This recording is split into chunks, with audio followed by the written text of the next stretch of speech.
Today, I'm pleased to welcome Charlotte Dennett. She joins us tonight to speak on her book, The People vs. Bush, One Lawyer's Campaign to Bring the President to Justice and the Nationwide Grassroots Movement She's Encountered Along the Way. Naomi Wolf, best-selling author of The End of America and Give Me Liberty, claims that The People vs. Bush is an energized, no-holds-barred account of her efforts to hold our leaders criminally accountable for shredding the Constitution. This is a woman who is not scared to call illegality by its true name and who believes in the rule of the law the way the founders intended. The accountability movement deserves broad attention and deep support from across the political spectrum, and this book is an unmissable part of its story. And famed prosecutor and author Vincent Bugliosi says, in this very important and consequential book, Charlotte Dennett, a true American patriot who has been on the front lines of trying to bring Bush to justice, informs all who care deeply about this country what has to be done so that it never happens again. Author and attorney Charlotte Dennett has contributed to and fought for a wide variety of causes. As an investigative journalist, she found herself questioning the nation's highest power after witnessing the unlawful actions of elected officials. As a lawyer, she has represented her fellow residents of Vermont in negligence, medical malpractice, and wrongful death cases. And as a leader, she ran for Attorney General with a promise to prosecute George W. Bush for murder. A proponent for the accountability movement, Ms. Dennett seeks to educate and enlighten the American public with a steadfast hold on her principles. We are thrilled to have her here with us tonight, so please join me in welcoming Charlotte Dennett. I wanted to also say it's wonderful to be in Massachusetts. I grew up in Massachusetts. I grew up in Winchester. I have a brother who teaches philosophy at Tufts, and I went to college at Wheaton College in southern Massachusetts. So to sort of kick things off here means a great deal to me. And then there's the timing. My God, how could I believe what would happen? And not just because Martha Coakley lost, but because Martha Coakley is in my book. And the reason that she's in my book is because she's an attorney general. And when I was running for attorney general in Vermont, that was the fall of '08, I was doing comparisons of how different attorney generals did their job. And she shone. I was looking at the big issue other than prosecution in my campaign was to close down Vermont Yankee. And I know that means a lot to residents of Massachusetts who care about Pilgrim as well. And Martha Coakley, it turns out, received a letter from 35 different community anti-nuke groups praising her for the work that she was doing, trying to make sure that that radioactive storage was not stored above ground, but was put in a safe place so it wouldn't be prone to terrorist attacks. And Coakley was always sort of taking the lead on this issue to make sure to protect the health and safety of the people of Massachusetts, which is what the Attorney General is supposed to do. Whereas I found that the incumbent in my state of Vermont was very laid back, never took initiatives. And I was looking on his website, and it said that the Attorney General is supposed to be vigorous in protecting the rights of the people, whether it's from environmental degradation or also criminal behavior. He has played a very laid back role. He's a very entrenched Democrat. And so I just found the comparison very interesting. And so I feel like, you know, you're lucky to have her as your Attorney General. I'm sure you're very disappointed in the outcome of the election, as am I. But, you know, it's really a sign of our times, isn't it, that this would happen in Massachusetts, that there would be such an upset. And having tracked not only a movement that began with impeachment and then morphed into prosecution because of frustration, and frustration within the Democratic Party base, that their leaders were not moving on holding the top officials in the Bush administration accountable. their frustration is recorded in my book. And I found myself being at once appalled the more I learned about what the Bush administration did. And, you know, my charge was to prosecute for murder, not just war crimes. And then the more I found out about Bush's lawyers and how they had crafted the torture memos, as one professor said at a conference, the torturing of detainees is the work of lawyers. So as a lawyer myself, I took that very seriously. But I did find also that there was a lot of confusion when Obama came in.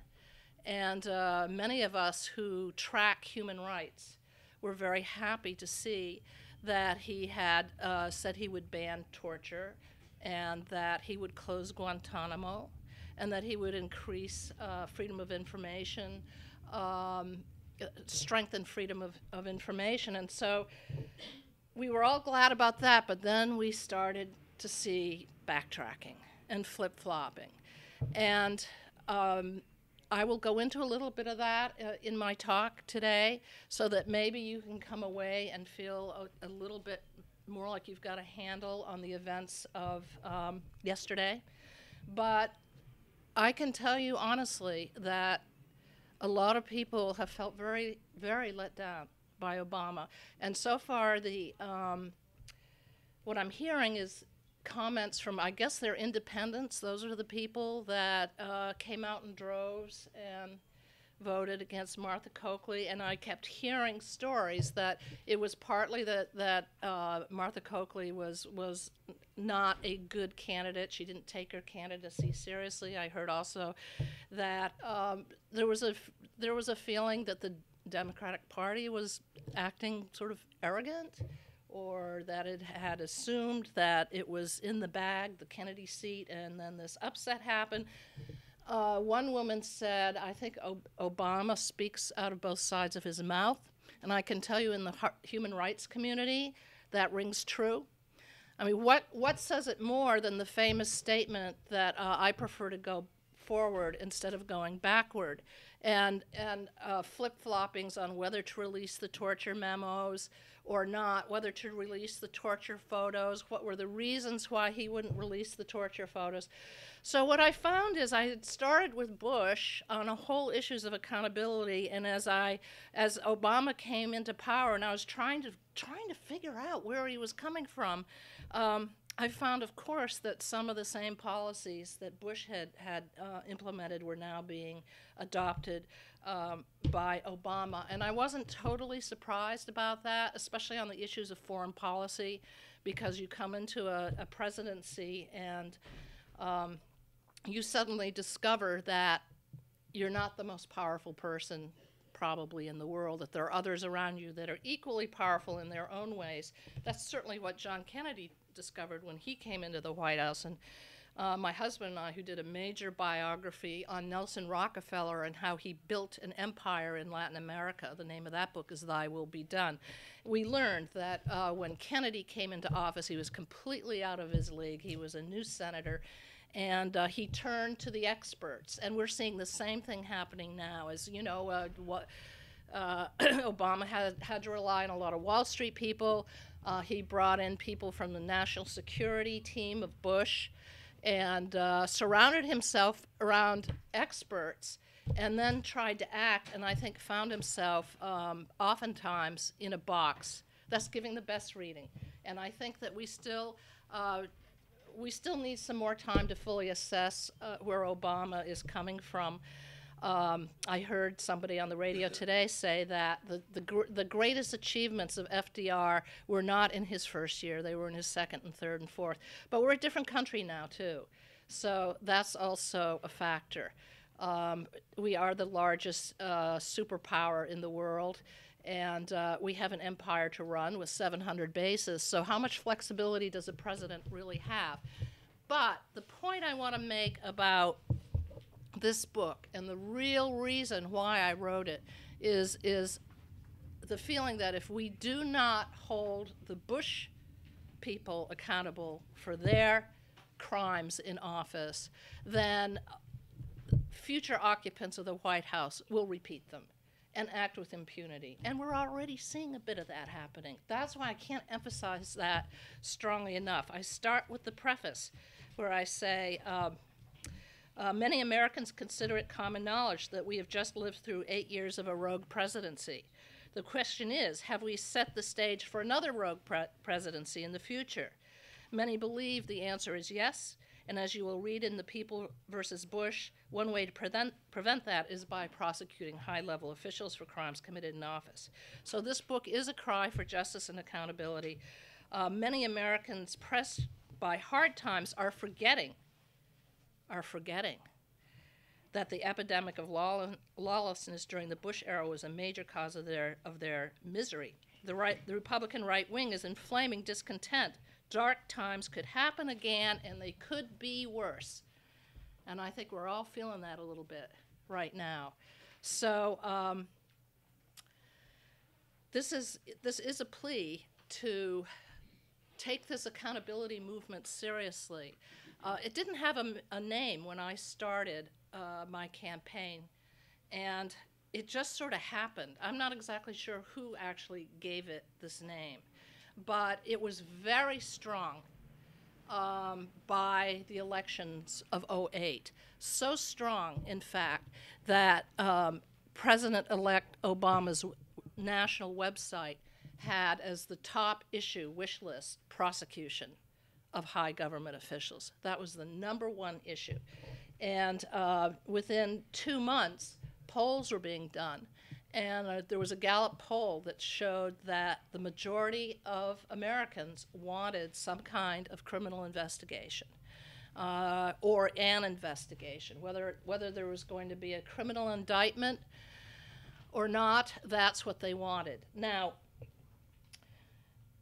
my issue during my campaign was the issue of prosecuting Bush for sending our troops to war on false pretenses. In other words, murder. How many of you have seen Vincent Bugliosi's book or read it? Quite a few of you. Okay. Very interesting book. This is the book that influenced me. I had decided to run for Attorney General before this was even put in my hands, and I wasn't sure what kind of a role I was going to play. I am a member of the Progressive Party in Vermont. We do have 3 parties in Vermont. We have legislators sitting in the legislature, so we are a viable third party, and for reasons that, you know, if you want to ask me about it, I'll tell you, but for the longest time we worked as part of the Rainbow Coalition, and we just felt like there needed to be something different than the Democratic Party. We felt it had lost touch with its base. So our party formed in the early 90s, and here I was being asked, because I'm an attorney, to run for this position. And I wasn't sure what my issues were going to be, and then a friend put the book in my hands and said, "You should read this book," she said. And there's something in there about what we can do in our different states. And I was wondering what she meant. So I started reading the book. And first of all, I read through his evidence that he writes as to why and how Bush misled us into a war. And the crux of the issue is that he went before the American people in October, I think it was October 10th, 2002, and told them that Saddam Hussein was an imminent threat. And in doing so, he was fabricating what his own CIA had told him a week ago, a week previous to that. There had been, all the intelligence agencies had put out an estimate of what were some of the biggest threats and how much of a danger was Saddam Hussein. And that report did not say that he was a threat. And then what happened is that the intelligence agencies worked with Bush, and he put out what's called a white paper, which was a summary of their findings. And they just deleted out all the reservations about whether Saddam was a threat. And so then Bush went before the American people and outright lied to them. And is on the basis of that lie and fabrication of what his own intelligence people had told him, that we can hold him accountable for murder. Now, I can get into the technicalities, but consider it this way. Supposing he were to get on the stand and defend himself, what would his only defense for a murder charge be in this case? Does anybody have an idea what it might be? Yeah. That's right, self-defense. Yeah. Or the lawyers told him to do it. That too, that comes into the whole you episode, which I will describe later on. But yeah, and the problem is it doesn't work because we know that Saddam Hussein was not a threat. So therefore he can't argue self-defense. So the whole argument falls around that. There are other issues. Many people want to know, how could you do this in a state when actually Bush never dared set foot in Vermont? That's how strong the feeling was in Vermont. And in fact, the wonderful little town of Brattleboro actually passed a resolution saying that if he stepped foot in Vermont, he'd be arrested. And which was something that sort of struck me when I was trying to decide whether to take this up, Vermont, what a perfect place to try this out, because the animus against the war in Iraq was huge. At least 60% of Vermonters were opposed to the war. There was also an extremely strong impeachment movement in Vermont. They had some 37 towns passed a resolution to impeach Bush and Cheney. And then there was a very sad factor, which was that Vermont has the highest per capita number of soldiers who have died in the war in Iraq. So for all those reasons, I felt like this would be a good testing ground. And why did I come to decide to do it is because two sentences in Bugliosi's book. One of them was that any district attorney or any attorney general in any state can actually do this, can actually try to bring an indictment, a criminal indictment for murder under state criminal statutes. And he lays out the entire legal framework of how that can be done. And so if you want to ask me during question and answer period, I can tell you how you get jurisdiction in your state. You know, we still haven't found somebody. I lost. But, and I sort of figured, like, there aren't going to be a whole lot of attorney generals or district attorneys that are going to step up to the plate on this, because they risk losing their job, for one thing. Whereas I was just running for the office, so I didn't have that much to risk. But Bugliosi is still working on this, and he's got some irons in the fire. But until we get somebody who really commits to it, you should all think about your own communities and whether you know a district attorney, and bring some of the evidence. I have on my website frequently asked questions for anyone who wants to really get into this. My website, by the way, you can get to it by going to peoplevbush.com, and that'll lead you to my campaign and the book and so on. But in any event, it can be done, and it must be done. That's what we feel. You have to take the long view of this. And, Pinochet was the first former head of state to actually be arrested for the crimes that he had committed 20 years ago. And he was arrested in a hospital bed in London. And I was talking to Philippe Sands, who is a famous international lawyer, and he was explaining how during some extradition hearings, because they were trying to get him out of London and into Spain. Spain had wanted to prosecute him. He sat next to Pinochet's lawyer, and Pinochet's lawyer said, I had told my client to support the torture convention, and never realized, which makes torture illegal, and never realizing that it was going to come back and bite him 20 years later. So you have to take the long view on this. And one of the things that I always say is that what I did was just another step on the path. Everything is incremental. We got Sue Surface sitting up front here, who ran the Northeast impeachment campaign, did a fantastic job. At the time when I got to know her, you had a web listserv of like 100,000 people. It's shrunk since then. Sadly, it's shrunk.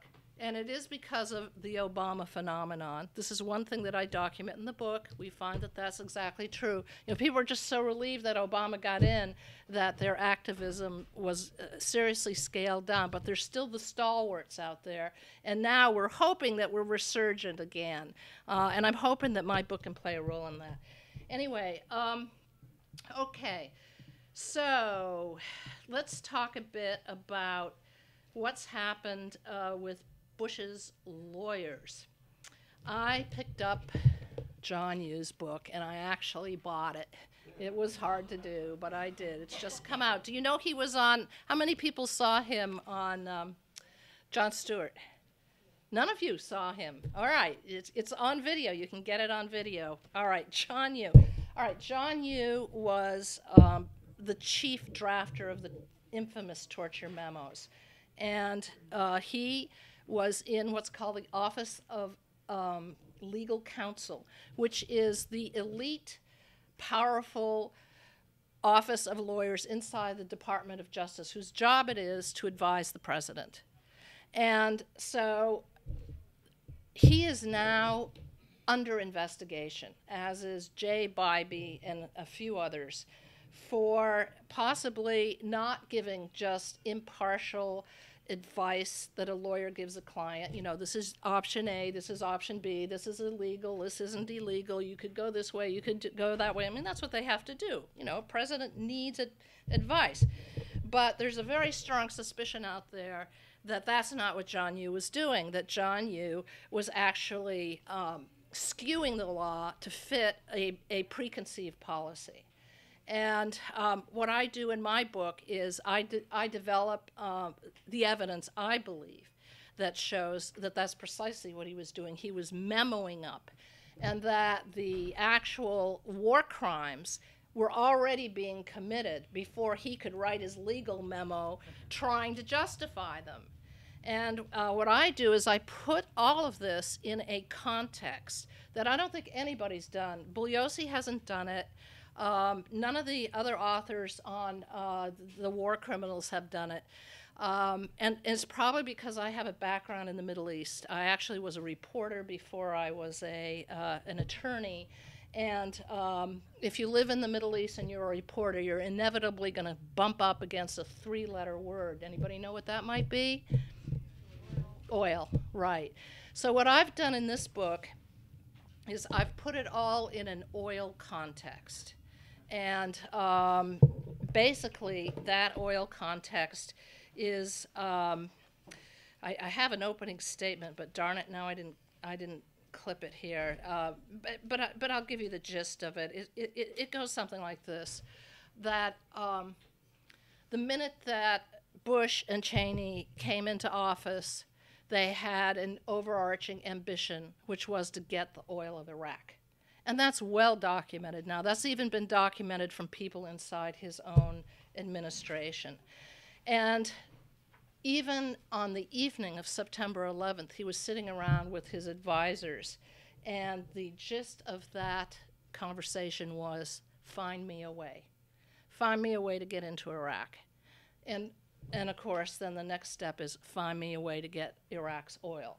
So they set to work. And the thing about John Yoo that a lot of people may forget as one of his top lawyers to help him find a way is that his drafting those torture memos came much later. The first thing he did is try to figure out a way to enhance the power of the president so that he could just go out and wage war on Iraq. He could just do a preemptive strike.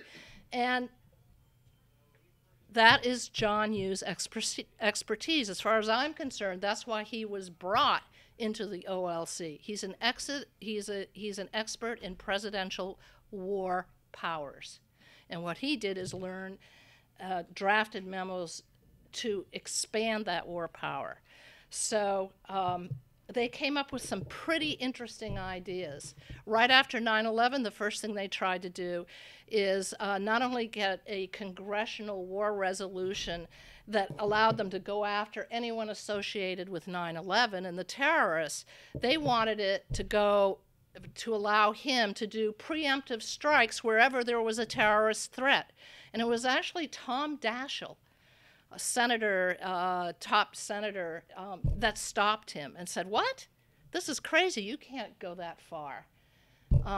You wonder why later Tom Daschle and my senator from Vermont were the ones that got the anthrax letters. We can go into that if you want to.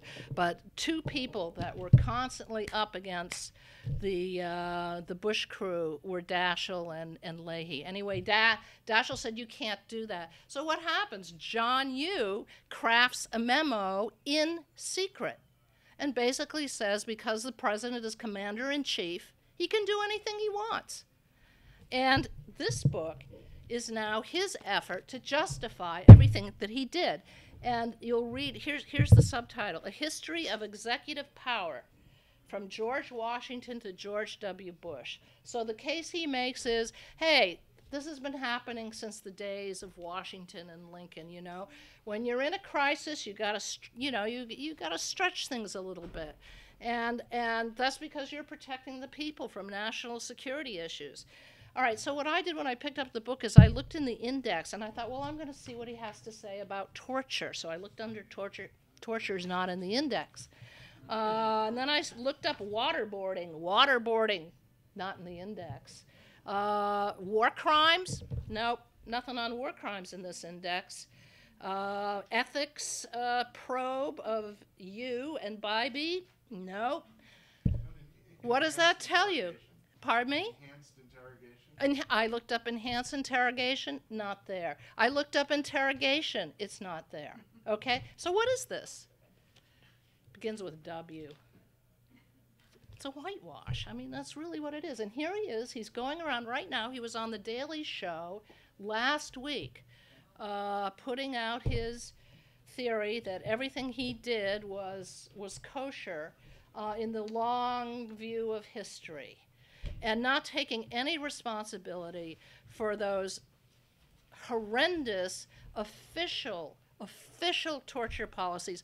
It's never happened before in this country where it's the inner core that is actually authorizing it, justifying it legally. We all know that our CIA has engaged in torture in the past in many different parts of the world, sadly. But it was never elevated to this level of official sanctioning. And the problem is that they know that they're in trouble. You knows that he's in trouble. Gonzalez actually, who was the White House counsel and later became the Attorney General, actually wrote a memo saying, I believe this was in August 2002, which stated that because he had removed Al-Qaeda and Taliban from the protections of the Geneva Convention, that this would lessen the chances of domestic criminal prosecutions, okay? So they know they are in hot water. And I've heard that Bush, Cheney, they're all nervous about this. Why do you think that Cheney's going around, trying to say that what he did was right? Because I think they're worried. And they know because there's this legal concept called the doctrine of universal jurisdiction, that any country can go after people for crimes, the war crimes, and that's exactly what the Spanish are doing right now. There's 2 Spanish prosecutors that are hot on this case, and the thing that brought it out was the torture memos. And this is one thing I have to say. When Obama released the torture memos in April 2009, the cat was out of the bag. He actually anguished over this. And I think he anguished for several reasons. Number one, was it legal? Yes, it was a court order.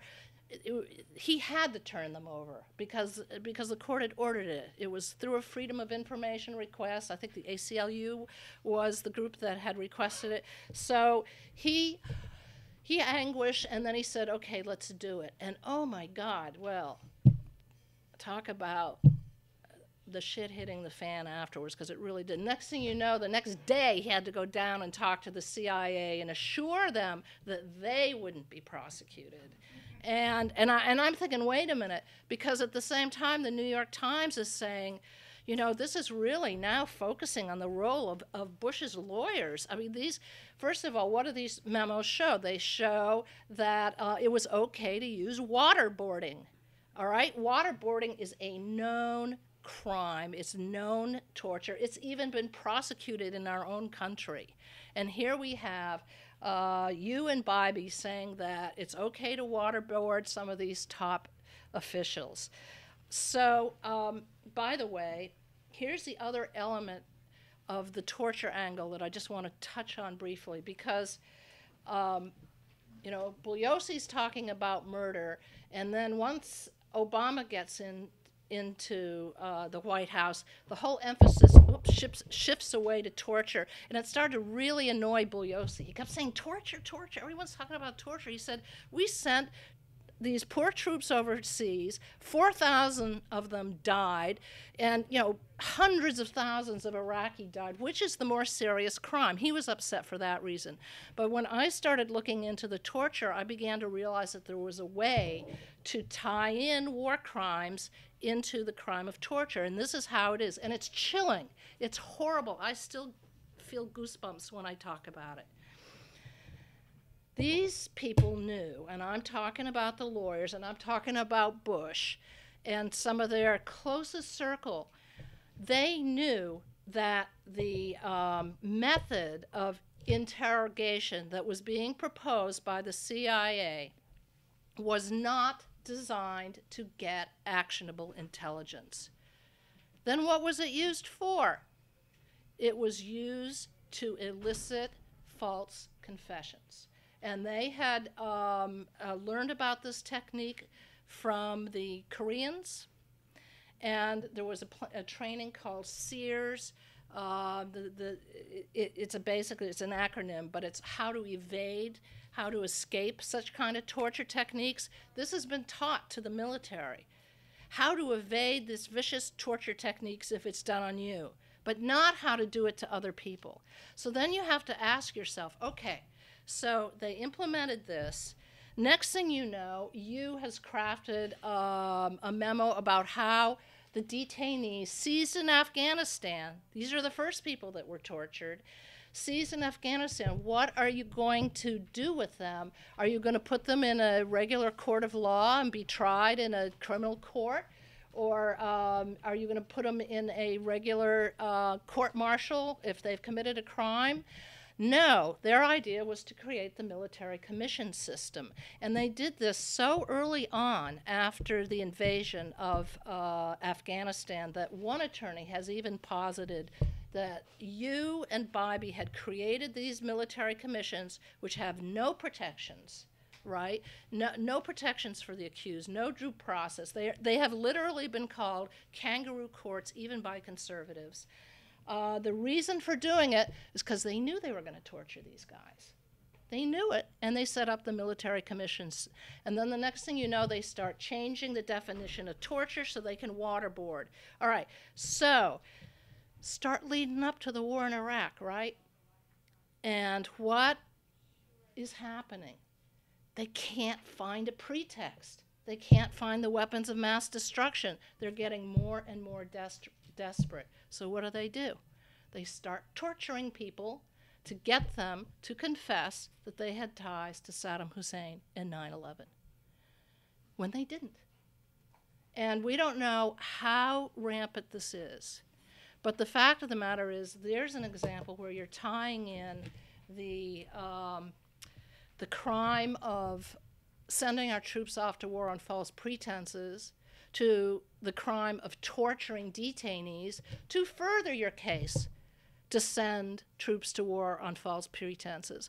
And you know, the really sad thing is that Bugliosi was telling me that to this day, when you have troops going into Iraq, when they come up to the gates, the entrance of a city, there will be the pictures of the Twin Towers up there, because that's what the troops think that they're fighting for.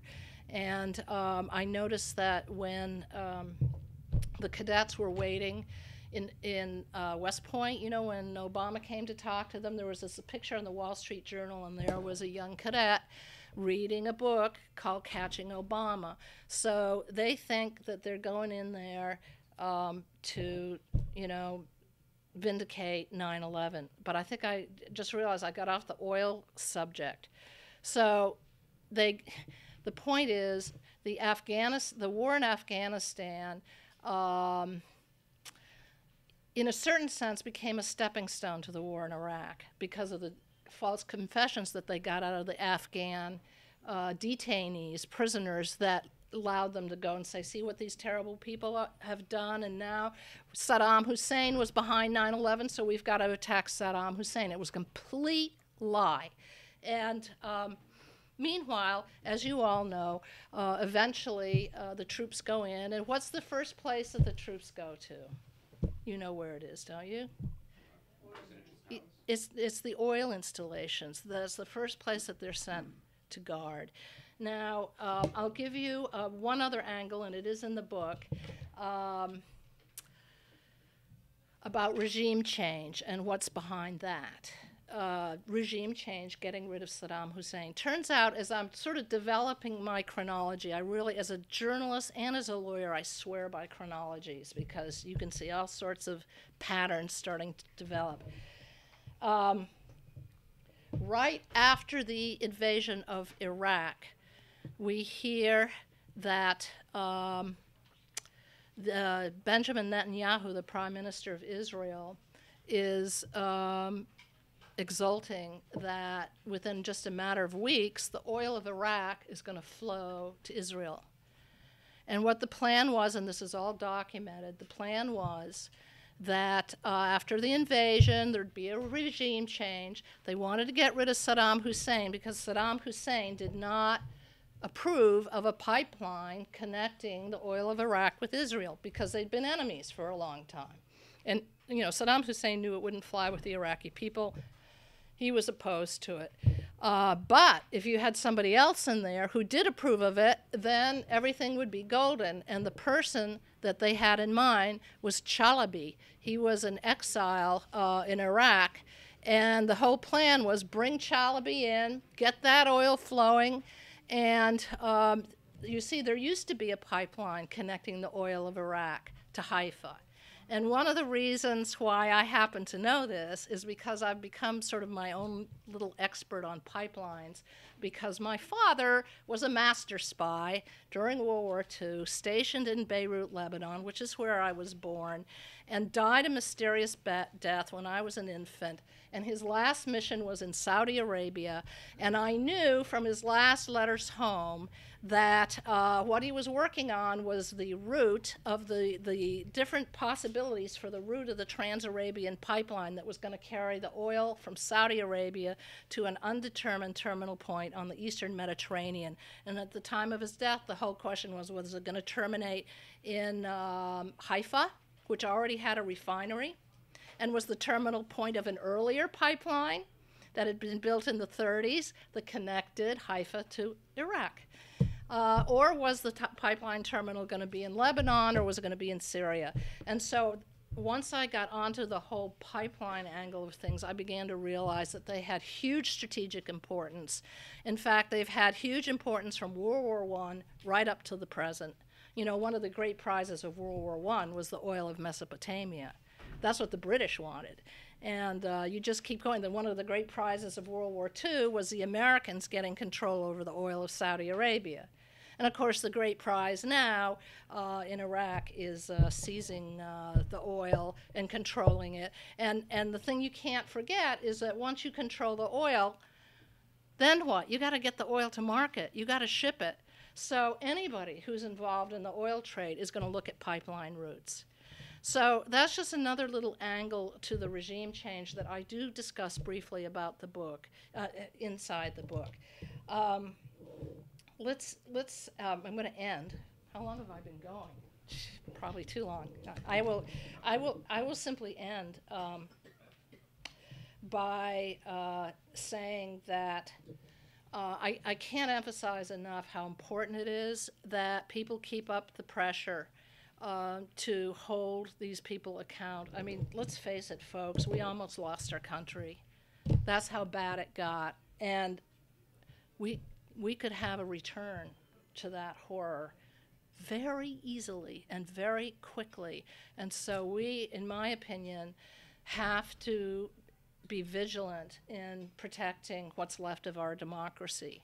And I say what's left, you know, it keeps eroding and being frayed the larger our empire is.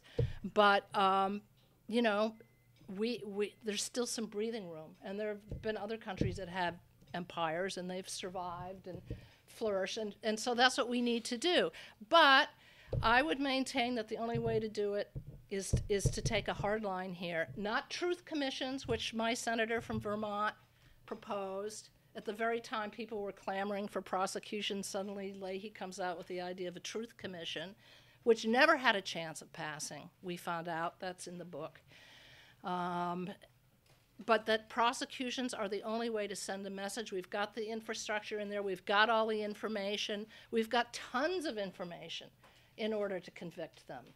And I would just, well, obviously, I would encourage you to give my book to people, some of those people who may have voted against Martha Coakley, and say, look, we understand that you feel like people aren't listening to you, and I really do understand that frustration, but you also need to know that if you get those Republicans back, it's not going to be the people's seat.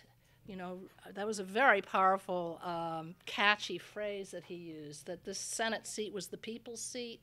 And on the one hand, I understand there was this anger that it was to be assumed that it would go to a Democrat to fill Kennedy's shoes. So I understand that anger.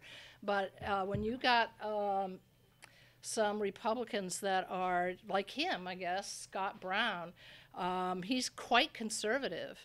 I do think he said something about not wanting to give any rights to those terrorists, you know. Nor money for their lawyers, yeah. So you see, we should all be real concerned, and that's my plead, is to spread the word and help build a new accountability movement. You know, it was hanging on there during the Obama effect, and now it's got to start being resurgent again. So I will stop there and answer your questions. There's two things that we're waiting for. Number one is this internal ethics report on the lawyers. And it's done by a group called the Office of Professional Responsibility, which is inside the Justice Department. And it's the first report came out in December 2008, and it was a scathing indictment of the Bush lawyers. And what happened is former Attorney General Mukasey was appalled and concerned, and he actually said that the lawyers, the subjects of the investigation, should have the right to review the report and change it. And I looked at the regs. I don't see anything in the regs about them having the right to do that, but that's what happened. And Mukasey even wrote a 10-page rebuttal. So I'm with a group of attorneys and journalists. We're calling ourselves the Justice Robert Jackson Steering Committee. And we're a group that we've just filed a Freedom of Information request insisting that this report that's been held up for over a year be produced, because in my humble opinion, is very key to understanding the culpability of his superiors. And we're all afraid the report is going to be watered down. So we put out the FOIA report. We'll be writing about it, and we will see what will happen. So that's one thing that's still ongoing. The second thing is that Holder, the Attorney General, did appoint a special prosecutor. And the reason he did it is because actually the Inspector General of the CIA had come out with a report that was also a scathing indictment of the torture policies, the war crimes inside the Bush administration. And apparently Holder was so disturbed by what he read that he felt that he had to appoint a special prosecutor. And that was a brave thing to do. Again, those of us in the human rights community were a little concerned that he's not going to go high enough. That is, he's sort of dropped hints that he's limiting it to just some CIA people who actually went beyond the guidelines that had been established by you and Bybee and had done things even more horrific, for instance, than waterboarding. And so that's what he's looking into. And John Durham is the special prosecutor who's been brought in. There's another horrific crime that's being investigated. I'm not sure if it's by his special prosecutor. I don't know if you heard about the trucks of Afghan detainees where they were suffocated. Did you hear about that story? They were driven to a prison camp and they were allowed to suffocate inside, and there were American personnel that were in charge of this convoy to a prison camp. And then everyone, when the doors opened, like most of the people had suffocated inside, and then they were thrown into a mass grave and killed. I mean, it's horrific. That should be investigated, and I say it should be investigated in this book. There's a third thing that's just come out. In fact, Scott Horton has just written a piece in Harper's which states that at least 2 detainees who were called a suicide earlier in, I think it was 2006, Horton has, with the help of Seton Hall, which law school, has determined that, first of all, the official report is full of holes, and he's actually gotten guards to speak to him, and they say that they were murdered. So how many detainees were murdered in Guantanamo? You see, that's why I say it's going to keep coming out. Much as the powers that be want it to end, it's not going to end. And finally, there's the Spanish. So Holder knows this. They've told him, they've written him a letter. They said, we have the evidence. We know. This goes right up the chain of command. And we want to know what your intentions are, because if you don't do it, we will. And so Holder has to worry about that. As for my run for Attorney General, actually, I had to handle a whole host of issues. And it's just that the prosecution one it just became such a big deal that I mean, that's what the newspapers focused on. And Bugliosi was up with me when I announced my campaign. But like I say, actually medical marijuana was not the issue then, although it's so close to passing. It's going to happen soon, I'm quite certain. But I had to deal with there'd been a murder of a young woman, and so domestic violence and how you deal with her uncle who had just been released from prison, and they were trying to draft new law, so I had to deal with that.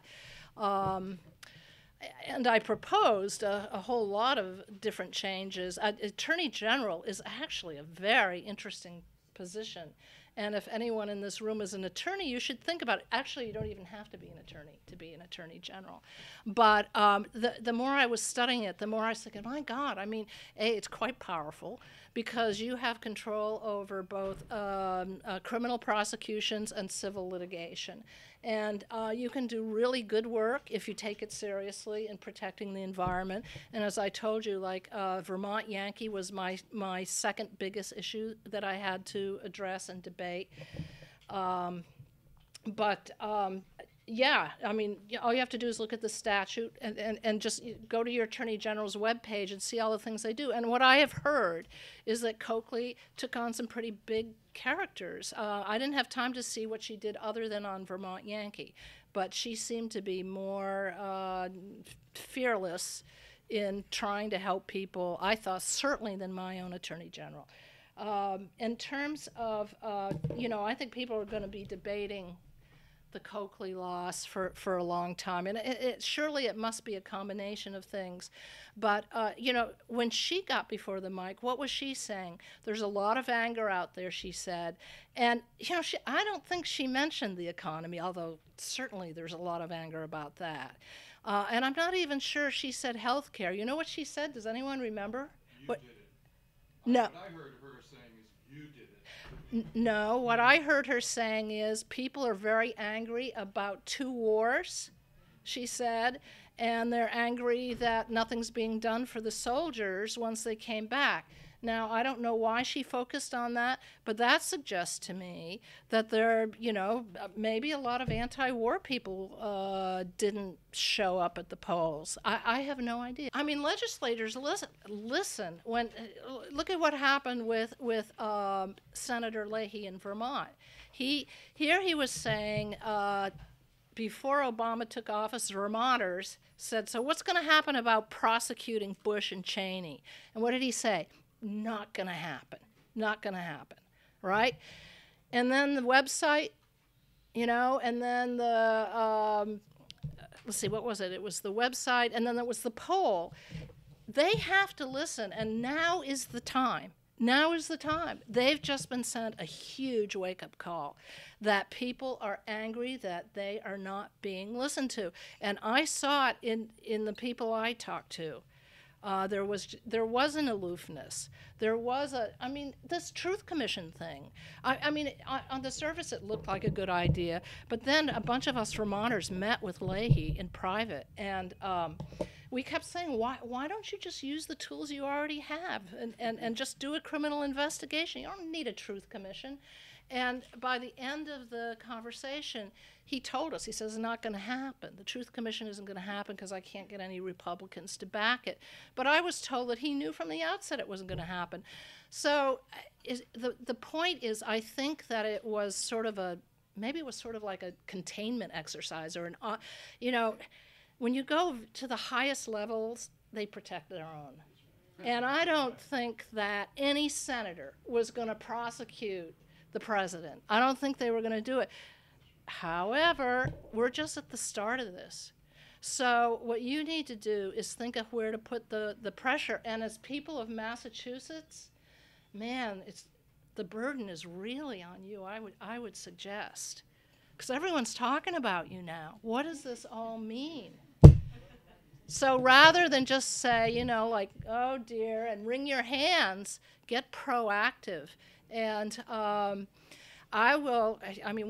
place you can, look, first of all, the back of my book has 10 pages of resources for the accountability movement.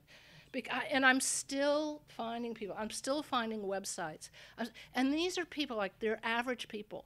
They're people who love their country. They're people who cherish their Constitution. They are left, center, right. That's all they want to do, is save their country. And so you will find all sorts of resources in the back. You should have teach-ins on Afghanistan. That's real. People really need to know why we're in there. I have a pipeline story to tell you about that, but I don't have time. It's in here. Here we are. We're in the Athens of America. It's time for you guys to really step forward and save our democracy and take this loss and recover from it and move forward. Do I have qualms about the fact that there could be foreign legal systems that are going to start messing around with what's going on in our democracy? And my response to that is, I have to tell you, I'm glad the Spanish are doing what they're doing, because they're keeping Holder's feet to the fire. And it's really up to our government officials to do the job they're supposed to do, and that is to insist that no one is above the law, including the president. And by the way, people think that's so hard to think you could prosecute a president. Well, how come Nixon was pardoned? Hello? What would have happened to Nixon if he wasn't pardoned? Okay, so it's, you know, there's nothing that says you cannot prosecute a president after he leaves office. He has no immunity. So it's really up to our government. And I'll tell you that if other foreign governments come in and start doing it, as they're already doing the investigation, well, you know, shame on us. That's what I say. Okay.